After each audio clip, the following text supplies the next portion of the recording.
Welcome to the Salmon Runs YouTube. Enjoy the video. In this video, I will explain how to make creamed honey. This delightful treat, also known as whipped or spun honey, offers a wonderfully smooth and spreadable texture. Unlike regular liquid honey, which can crystallize into large, gritty formations, creamed honey is intentionally processed to have a fine, consistent crystal structure.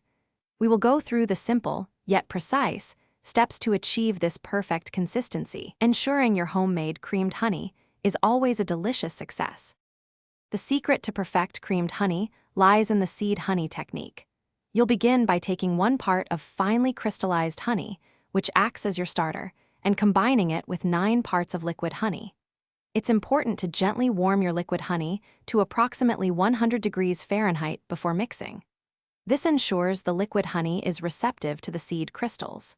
Thoroughly combine the two, making sure the seed is evenly distributed throughout the mixture.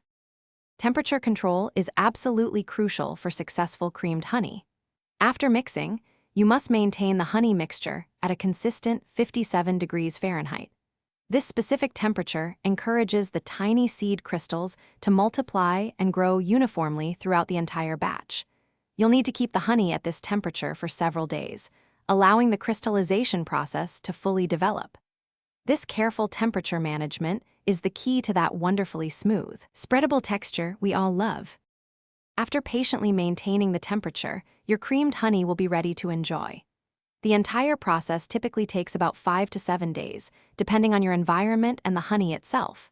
You'll know it's finished when the honey is uniformly smooth, opaque, and has a firm, spreadable consistency. For the best texture and flavor, store your homemade creamed honey at room temperature.